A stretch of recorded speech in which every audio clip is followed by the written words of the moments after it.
It's a pleasure to be here. It's a pleasure to see so many people here.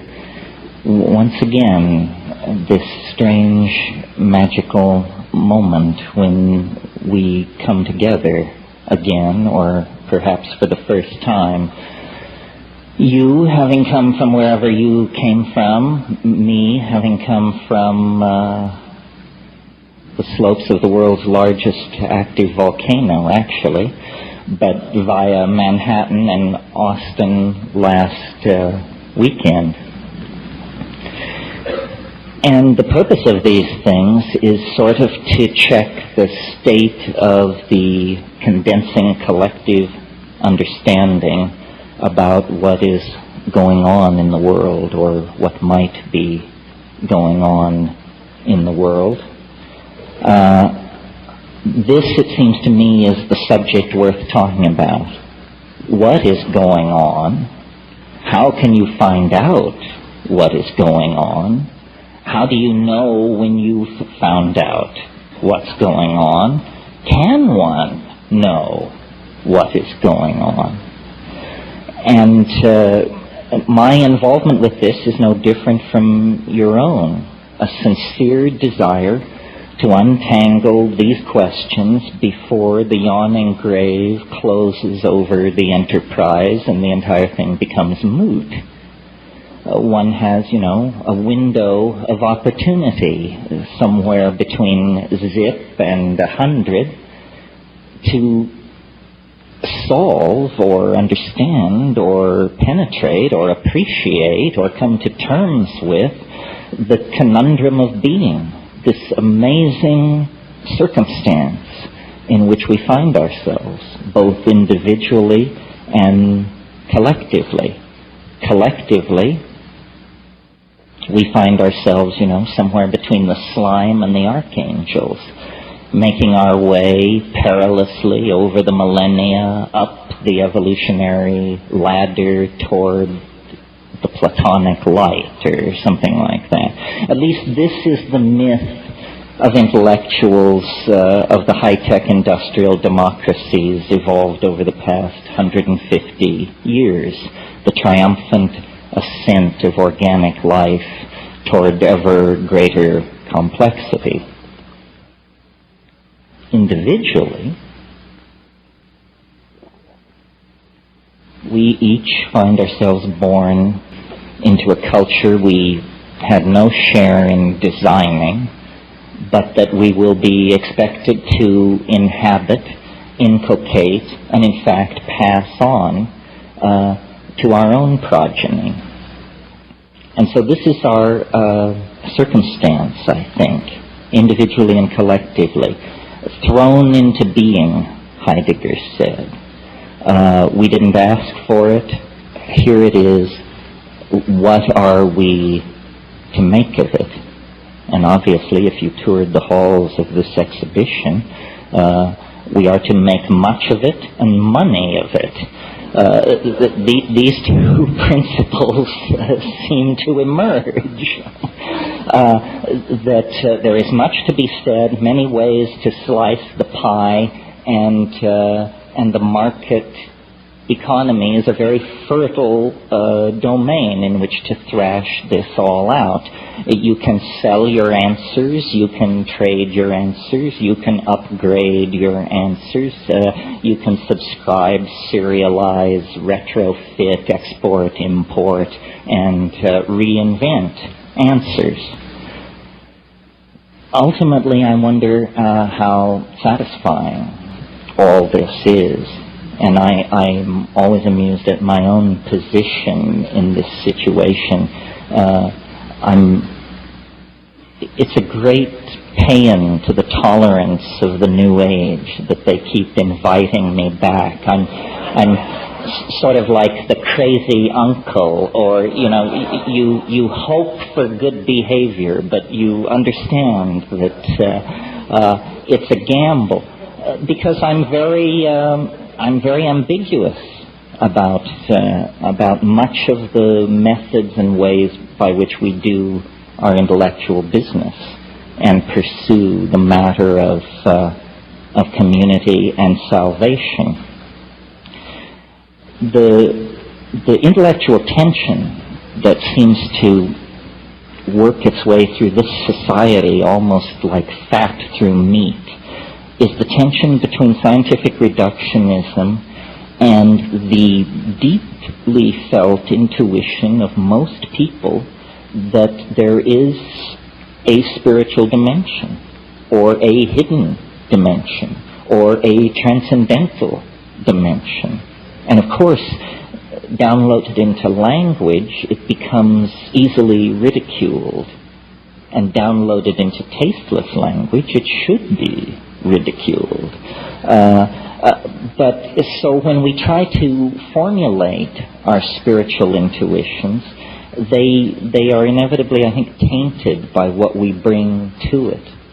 And I was struck as I moved through the hall.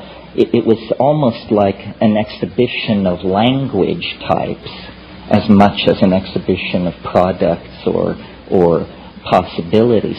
What were being sold were closed systems of jargon, which once opted into tended to produce answers in a short loop of possibilities. All closed systems of thought are like this. And to my mind, at what seems to me very elderly age of 50, and I know to some people in the room it does seem very elderly, and to others I seem a pup. But anyway, from this vantage point, it seems to me that all of these ideologies are cartoon-like. They flatten, they simplify, they betray, they amuse, which is also cartoon-like. And in amusing, I think that this is where their health-fulfilling and salutary worth lies. They are intended to provoke a small smile. That smile will lift you a little further up the ladder, the rungs of the ladder of being. So I thought today what I would talk about is some of the conclusions that I've come to out of a life of psychedelic voyaging, living inside this insanely contradictory society, and going through the standard moves: marriage, divorce, children, career, controversy, allies, enemies, attorneys, counselors, consultants, accountants, so forth and so on, the same world you live in. What have well, the first thing I concluded was to try and flee it, which I did a pretty good job of by going to Hawaii, which, believe me, is a private Idaho.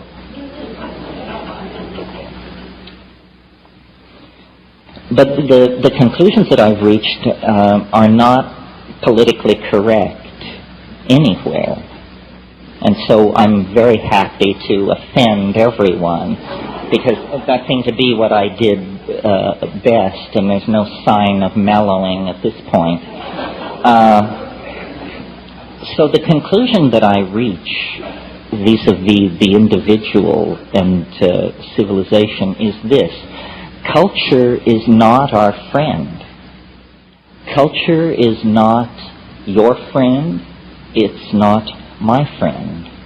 It's a very uncomfortable set of accommodations that have been hammered out over time for the convenience of institutions. A young man gets his first dose of the news that culture is not his friend when told that he's going to be given an air ticket and some training and sent to an exotic country to kill its inhabitants in the name of some political ideal. You have to be fairly dense not to get the message at that point that culture is not your friend. It is using you for its purposes. You would never dream of doing what it now proposes as the only conceivably right and righteous course of action. Well, that's, a black and white, a stark and enormous answer. example of what I'm talking about. But I think every day, in thousands of ways, we betray our impulses toward wholeness, toward community, toward freedom, toward the spirit by genuflecting to cultural values that are squirrely or toxic or simply wrong-headed or obsolete. Culture is not your friend. It's an illusion. What kind of an illusion is it? And this sort of leads on to the other thing I've come to. It's a childish illusion, is the kind of illusion it is.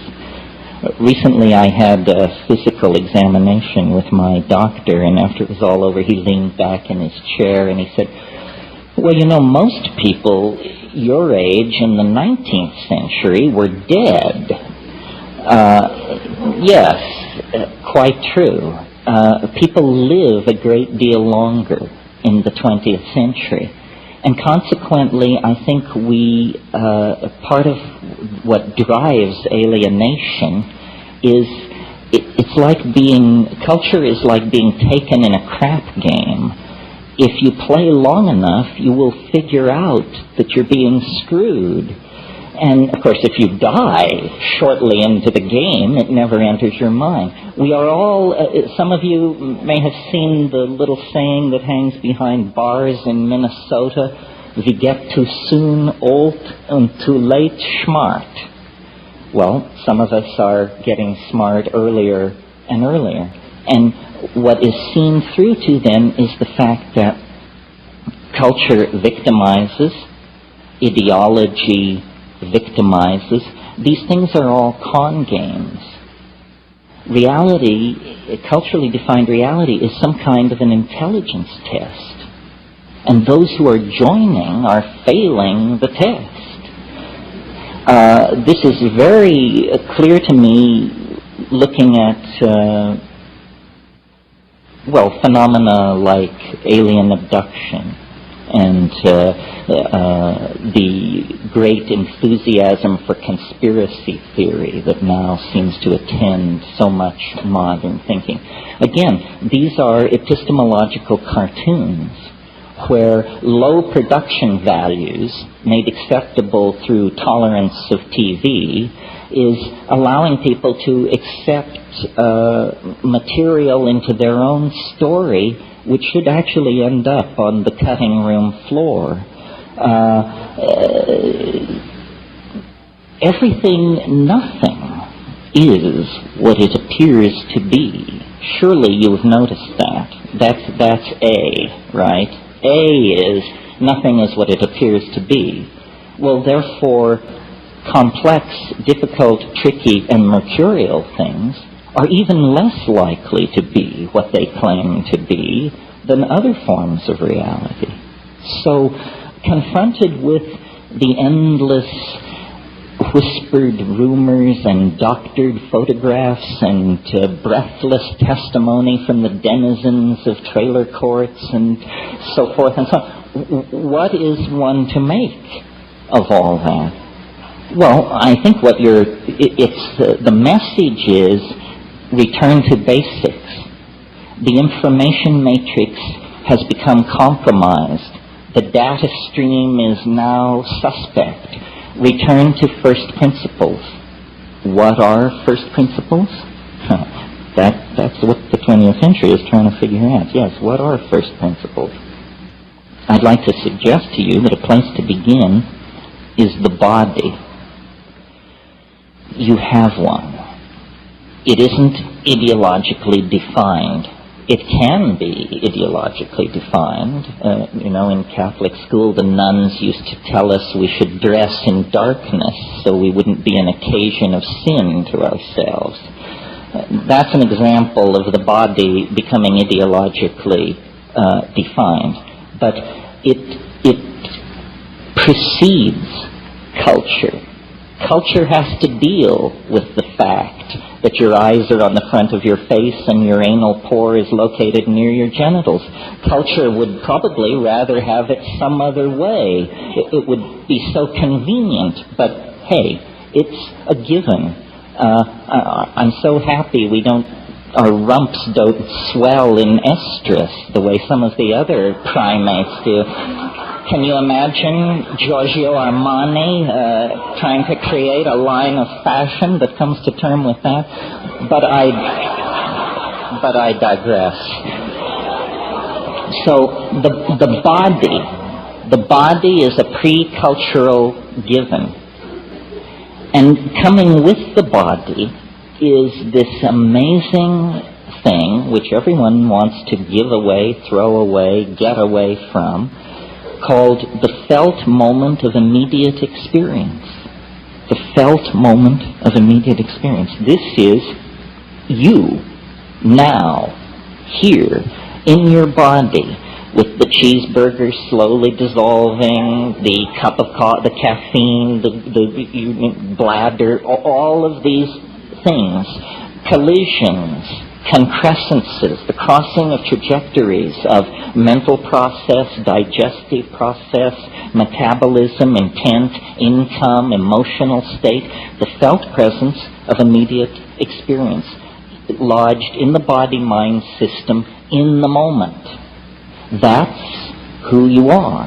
That's what they can't take away from you. Whether they drag you away to prison, beat you, drug you, whatever they do to you, you will still have some kind of felt presence of experience until you drift into the darkness of non-entity. So there then, one can begin to build outward from that core and say, aha, so the stuff of understanding is not information passed by culturally validated coding systems among the primates at high chatter rate. In other words, the truth is not in the public space or the historical space. The truth is in the felt space of the body in the moment. Well, so some great religions have gotten this far. And they, whatever they are, and there are many of them, come at last to advocate something called meditation, which has many guises and travels under many names and methods. But what it primarily is attention to attention. And what it primarily reveals in the ordinary metabolism is frankly, bloody little. Good meditators will tell you how incredibly boring it is. And the rhetoric of the religions that have made meditation the centerpiece of their ontology is a rhetoric of nihilism.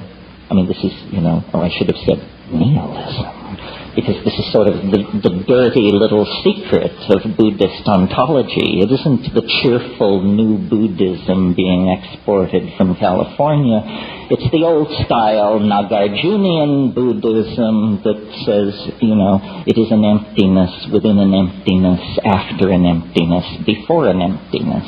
This is Nagarjuna on the nature of Bodhi mind.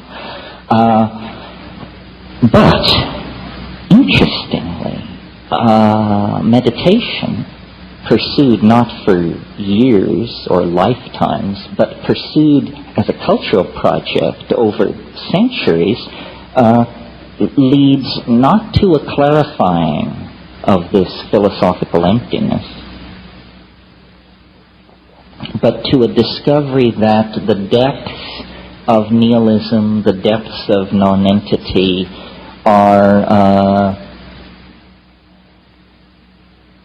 in fact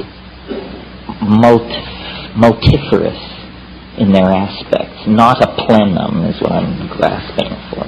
Not a plenum, not an undivided Platonic thing, but an environment of spirit, meaning, power, intentionality, entities, intelligences, levels, swarming in the imagination. And these things can be accessed through drugs, through extraordinary physical practices or ordeals, through various kinds of driving of physiological systems like sonic driving through drumming, or physiological driving through repeated chanting. And then the ordinary boundaries of culture and of body dissolve into a much larger realm, the imagination. And it is this imagination that I think is the place to put our attention. The imagination is a dimension of non-local information. Quantum physics is now moving towards securing the idea that in some kind of a mathematical superspace, all particles in the universe maintain a kind of super state of connectivity called Bell's non-local connectivity. What this means to me is that the imagination is literally another dimension, a dimension that is non-local. Now, the mind, the animal mind, the human mind, the Paleolithic mind, evolved as a master coordinator of sensory data coming into the body from the senses about the level of threat and danger in immediate three-dimensional space. That's the mind's evolutionary function, to preserve the body, to preserve the genetic stream of unfolding by detecting and avoiding threat. And so our minds have evolved in the same way that water takes the shape of its container. Our minds have evolved to take the shape of three-dimensional space and time under cultural and environmental pressure. Well, we've paid a huge price for this. It probably also has ensured that we're here this afternoon to discuss it. But it's been a long time since the instantaneous reflex to bash the brains out of anything moving near you that's unfamiliar has served us well. You know, I mean, that got old 12,000 years ago. The entire enterprise of civilization has been about something else. The felt presence nearby, ineffable, unsayable, but uncannily penetrating, of beauty, of mathematical connectivity, of supernatural power. And so these are the things, the exploration of which, the singing about of which, make us human beings. The exploration of the universe of the unseen is the business of human beings. It's why we are the way we are. It's why we will be the way we will be. It's how we got where we are. How is it done? It's done by dissolving ordinary cultural boundaries, by perturbing consciousness, and by paying careful attention to the results and attempting to build models therefrom. Now, in the last few thousand years in the West, this enterprise has been tamed by priestcraft, which combines the enterprise with judicious politicking and a certain amount of ass-licking. Before that, the enterprise was untainted by such secular concerns. It was full force forward into the unknown, and this is the great era of shamanism. And what is shamanism but philosophy with a hands-on attitude? Philosophy not made around the campfire, but philosophy based on the acquisition of extreme experience. That's how you figure out what the world is, not by bicycling around in the burbs, but by forcing extreme experience. The reason people refer to psychedelic endeavors with the vocabulary of travel, taking a trip, and so on, is because that is an extreme endeavor. It's the same endeavor. It's the leaving behind of the values of your own culture. Take nothing but a change of clothes, fly to Benares, and take up residence at Dasasamid Ghat among the Charas sadhus, and I guarantee you, whether you resort to psychedelics or not, you will experience boundary dissolution, a reorienting of categories, and a reframing of your perspective on your life and your being. So extreme experience is the necessary key. This is true in all forms of endeavor. I mean, if you want to understand the atom, you have to smash it. Sitting around looking at it, it will never yield its secrets. You have to smash that sucker to bits and then collect the pieces and then examine exactly how it all came apart. In the same way, and without going too far afield for the pun, we must smash ordinary consciousness, get smashed, and then look at the pieces flying in all directions and say, gee, I didn't know minds could do that. They can't in the workaday rote of, living inside the little boxes of positivism and constipated behaviorism and all the rest of it. So extreme experiences. But, you don't want these experiences to be too extreme, or you will sever the connectivity among the various subsystems, and then we'll have to bury you.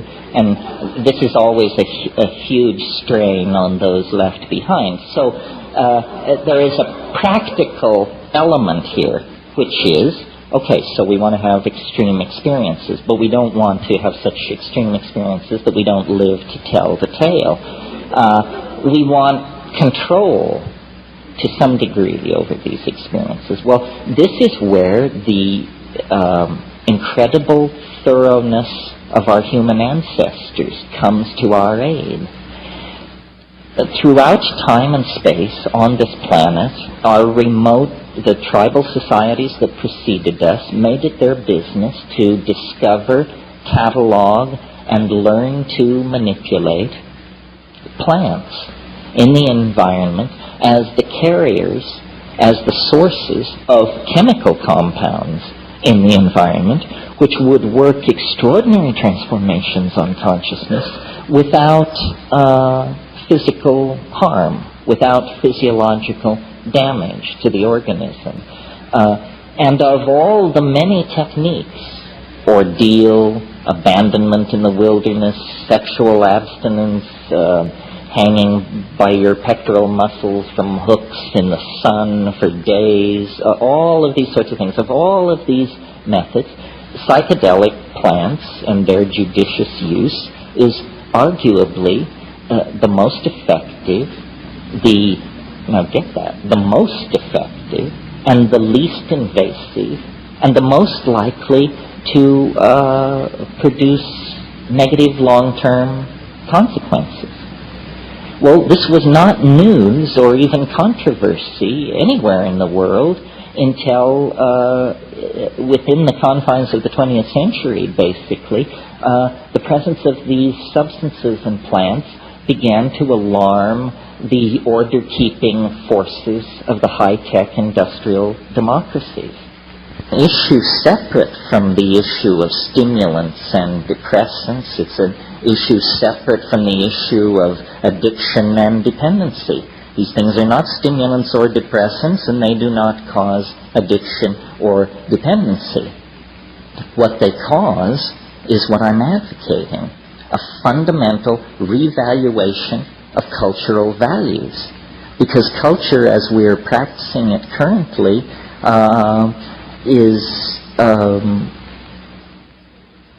causing a lot of pain to a lot of people and animals and ecosystems, none of whom were ever allowed to vote on whether they wanted this process to go in this direction. We do not feel what we are doing. Remember, I spoke about the primacy of the felt moment of experience. If we could feel what we are doing, we would stop doing it. But between us and the consequences of our action, there are endless veils of political rhetoric, stultification, denial, sedation, intoxication, ideological delusion. Now, normally, I think a rap like this tends to, if you have to pigeonhole it, to come down on the side of pessimism. But I am not pessimistic. I see everything as though it were integrated and connected, and there is an unfolding and a plottedness about our situation.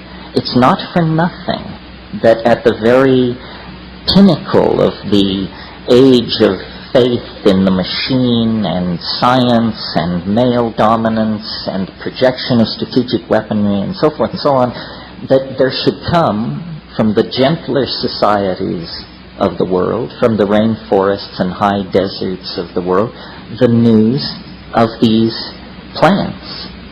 You know, the Western mind, the cataloging mind, the Cartesian mind, in its frenzy to locate, list, isolate, and define everything, carried these plants and substances over the past 150 years into the confines of our society, and they are much like Trojan horses, left there by the bedraggled, beat-down, disenfranchised, third-world shamanic people, to be found by the white-coated priests and priestesses of science, and to be brought back into the laboratory to be picked apart for their efficacy in treating addiction or overcoming neurotic behavior or something like that.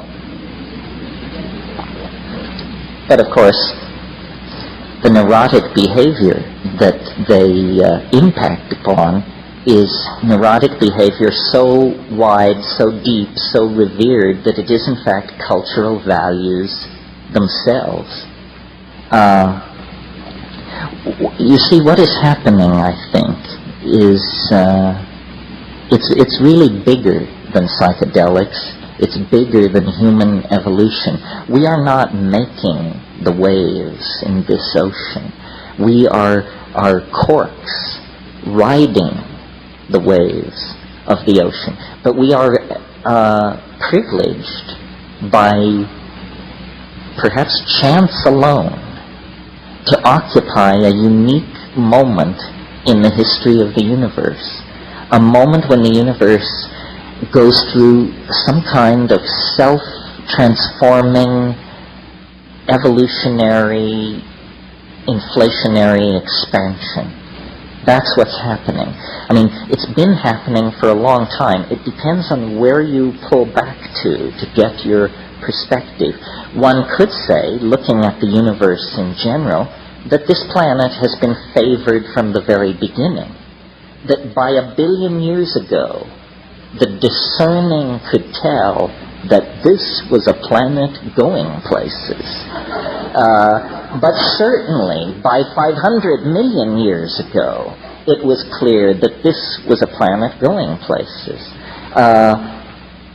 One complex animal life form gave way to another.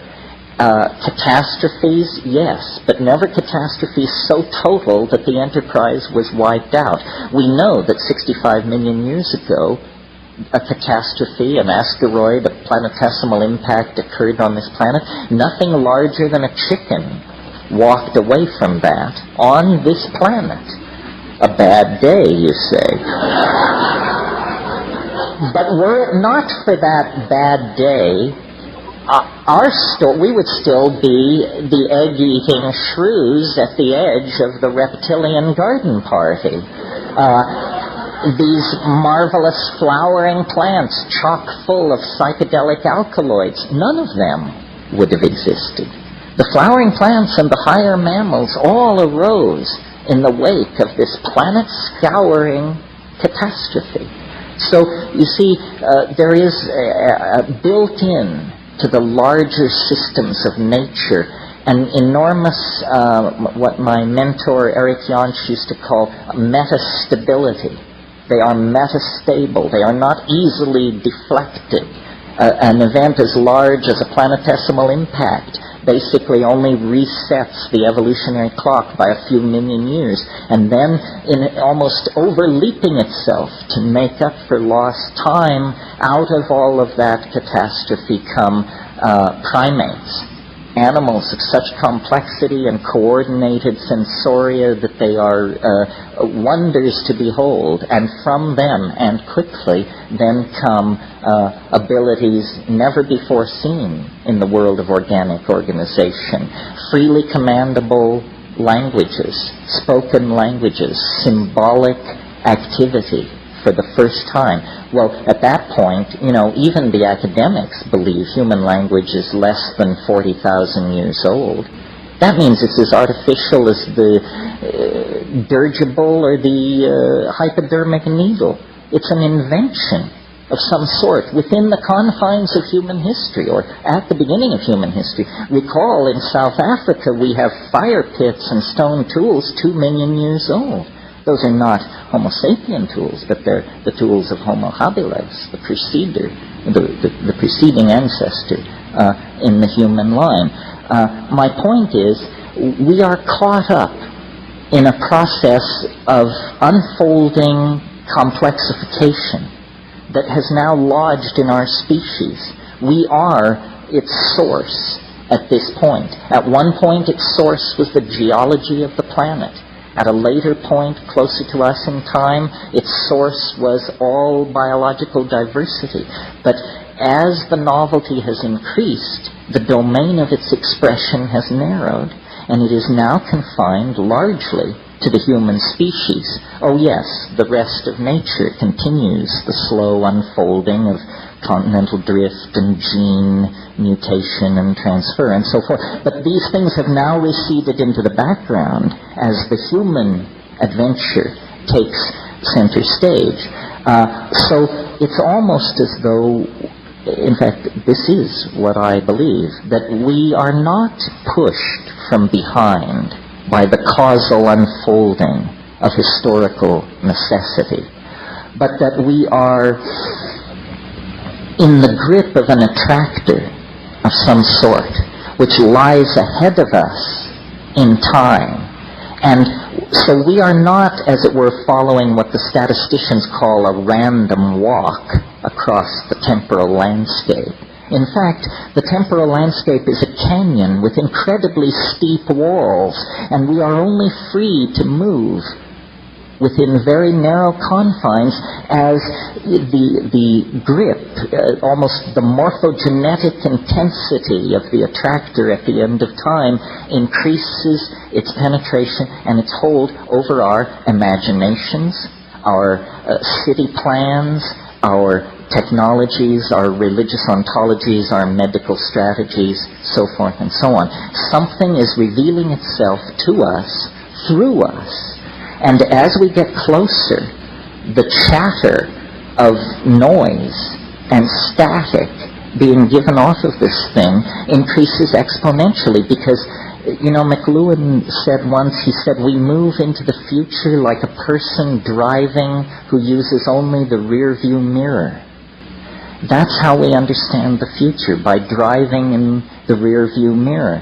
All of our models of what lies ahead are based on inverted models of the past. And the one thing you can be certain of is that won't do it. Because we can see a person standing in 1900 using that method would have been wrong about the late 1990s.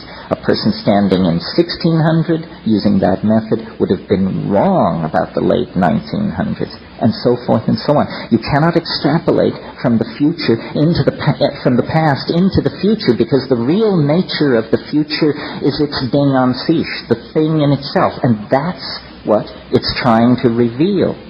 And so the whisperings that reach the ears of the channelers, the visions that come through the hands of painters, sculptors, choreographers, musicians, all of the felt presence of the invisible world is now incredibly pregnant with this message of transformation.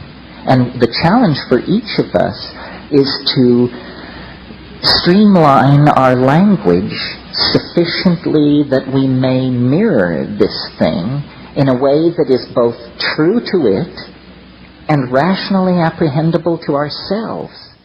And this is a fractal boundary. This is a test of intelligence, because the thing in itself cannot be rationally beheld.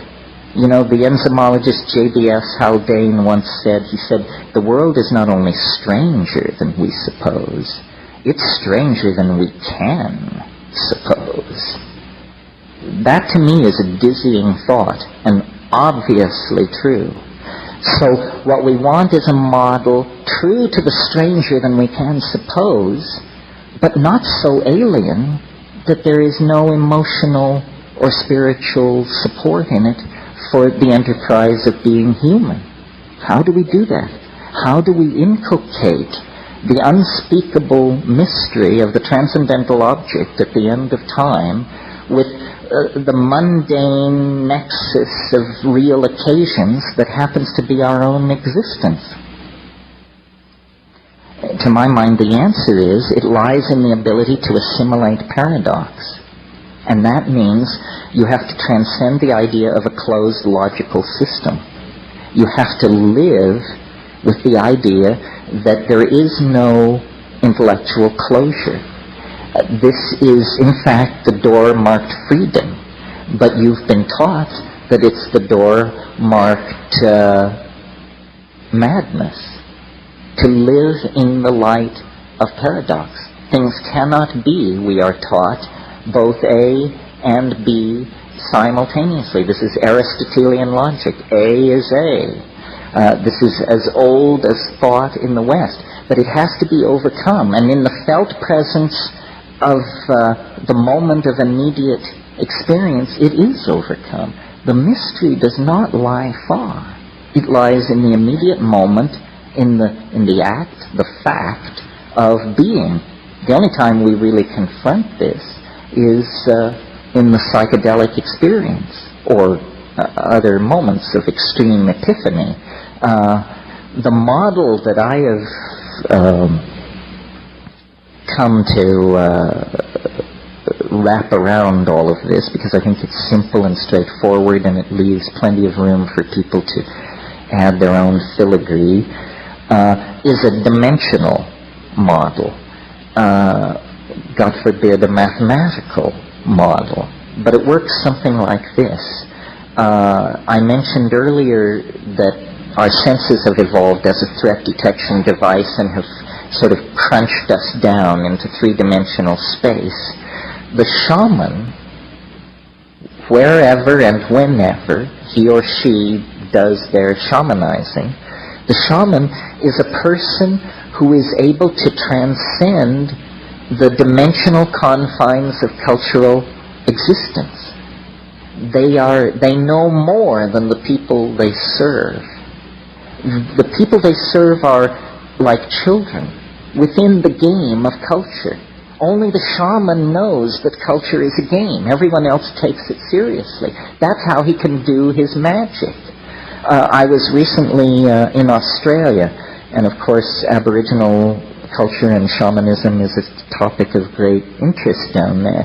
And I learned, maybe some of you already knew this, that the term for shaman among English-speaking Aboriginals, of whom there are many, some who have spoken it for several hundred years, or over 100 years anyway, the term for shaman is simply clever fella.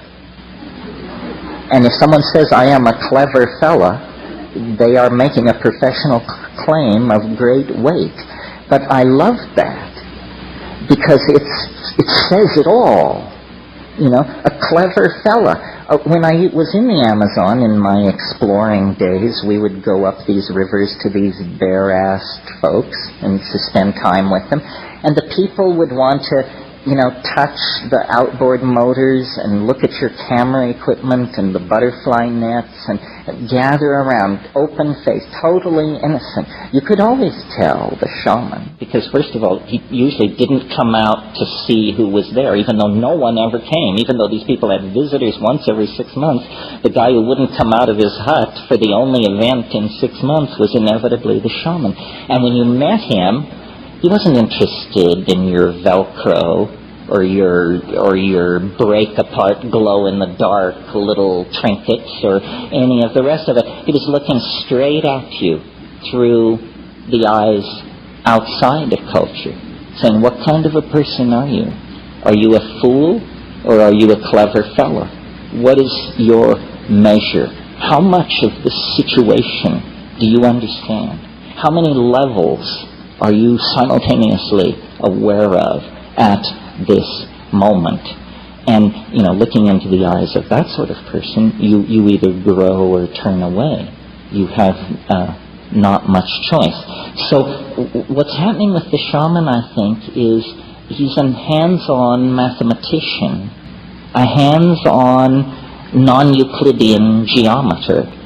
The shaman enters into the quote-unquote chaos of the psychedelic experience and sees that it is not chaos. It is hyperspace. And in it, the adumbrations of the trees of possibility can be followed. One can see who stole the eggs. One can see who cuckolded the chief's nephew. One can see who will die and who will live. One can see how the weather is going to change, and one can know where the game went. And this is not magic, not in that world. It's impossible in three-dimensional space and time. But in fourth-dimensional space and time, it not only is possible, it's inevitable and unavoidable. It's a different kind of way of being with the information.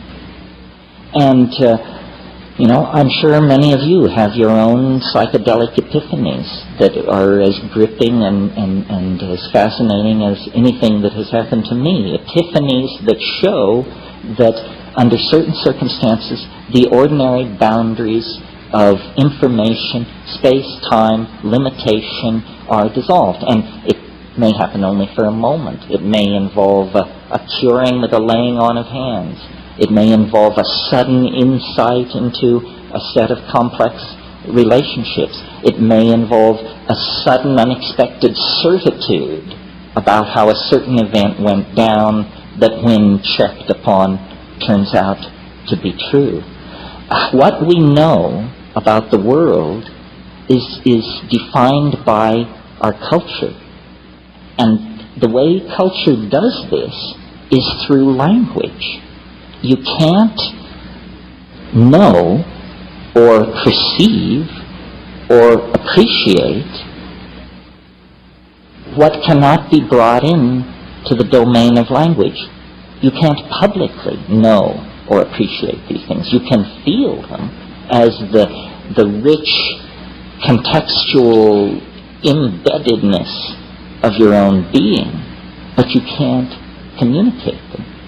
Sometimes when I read Marcel Proust, I come upon passages where the conveyance of the information, of the emotion, is so exquisitely subtle that I have the feeling, I know what he means. I felt this, but I never dreamed I would ever see it in print or have a thought about it that I could share with anyone else, because it is so subtle. So the challenge to all of us, I think, is not this one-dimensional chasing after of answers. This is a fool's game, but an actual stepping back to gain perspective and to realize, salvation is always available. It's in the moment. It's an act of understanding. It doesn't come down through a lineage. It doesn't come through a substance, an empowerment. a word. It comes through understanding. Salvation is an act of rational apprehension of some sort. And, I really believe that we are now in a relationship to the transcendental object at the end of time, such that the revelations are daily. The unfoldment, the connectivity, we can see light at the end of the tunnel. I mean, I've had long practice at this. I've been thinking like since 1968, talking about it like this since 1980, but I never knew how it would come or what it would be. In the last few years, with the rise of a technological, a cultural artifact like the Internet, I now see how it will make its way into the world. We are building the nervous system of the human oversoul. We are individual units operating under social rules that are pushing us ever closer toward dissolving our societies, human groups run by rules, into telepathic collectivities of some sort. I mean, the chaos of the Internet is chaos only to the constipated order freaks of the Hobbesian sociological machine. It makes them uncomfortable because they can't find the head, they can't find the hierarchy. But it's head and hierarchy that have distorted and made human institutions so abrasive and uncomfortable for the people who inhabit them. So I really believe there is no contradiction between technology and the spirit. There is no contradiction between the search for intellectual integration and understanding and the psychedelic experience. There is no contradiction between ultra-advanced hyperspatial cyberculture and Paleolithic archaic culture. We have come to the end of our sojourn in matter.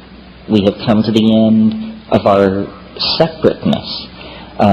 This is all very scary. None of us know what it means, but the forces that have been called into being are now beyond the control of any institution or any strategic planning committee or any banking committee. These things have a life of their own. There is a morphological unfoldment occurring on this planet. It is bringing forth some entirely new order of being. We are a privileged part of this. Individually, our hope is to understand and participate in the epiphany. There is no blame. Nothing is off-kilter or wrong or unnatural or artificial. No principle has been betrayed. This is how it is supposed to be. But as it picks up speed, it's going to become more and more frightening as most metaphors fail. And this is why the rise of cults, and why the grasping at ontological straws, and why the whisperings from various corners of the universe have grown to a roar, because we are uncertain. We are not sure. But I think you become sure by connecting to the source, and then what you become for other people is a source of reassurance. The perfect metaphor for understanding this situation is a birth. If you had never seen a birth, and you were rushing about your daily business and suddenly came around a corner and this was happening, as, for example, could happen to you in India or in Africa somewhere, and here you confronted human birth, if you had not been prepared for that moment, you would have a real emotional thing on your hands. It looks like a medical emergency. Blood is being shed, organs are being stretched, there's pleading and groaning and moaning. You have to have your chops very together to look at this situation and say, how wonderful. New life coming into the world as it has always come into the world. Now, a birth can be simple and easy, or it can be prolonged and tormented. It can be an occasion for joy, or it can end in catastrophe. The key is preparation, understanding, awareness, and a desire to meet the experience in all of its fullness. The birth is coming. The birth is coming.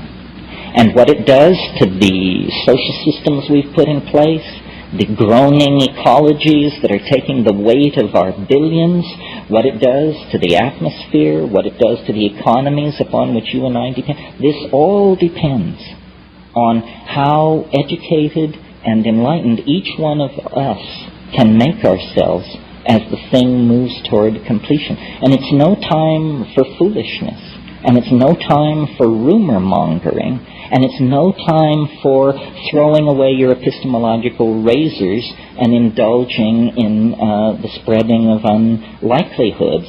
It's time to actually pull together. The plants are the pipeline into the Gaian intention. It's just not a coincidence that these plants carry this immense spiritual message. They are the pipeline of Gaian intentionality. We were not out of balance for millions of years, or hundreds of thousands of years of intellectual existence, in which we had humor and song and ribaldry and poetry and horsing around and art and theater. We were not out of balance because our religion involved the dissolving of our cultural values once a week or once a month back into the mysterious mama matrix of primordial being. Once we cut that off, once we began to make it up, or to listen to the most shrill among us make it up, we were lost. That's what we're returning to. Our story is the story of the prodigal son. We left the family farm, the balance, the domesticity, and we made a shaman's journey deep into the heart of matter and of energy, of space and time. We return with gifts, with understandings no shaman before ever had. Quantum physics, fractal mathematics, astrophysics, cosmology, the knowledge of DNA. This is real knowledge, and we shed real blood to obtain it. Now it can be given meaning by being brought under the umbrella of authentic, archaic, human values informed by relationships with psychedelic plants. This is the comfortable future, the hopeful future that lies ahead. To the degree that people turn their back on this, they're going to have a rough time explaining to themselves and their children just what exactly is happening at the end of the 20th century. Okay, that's my rant. Now I want to hear from you.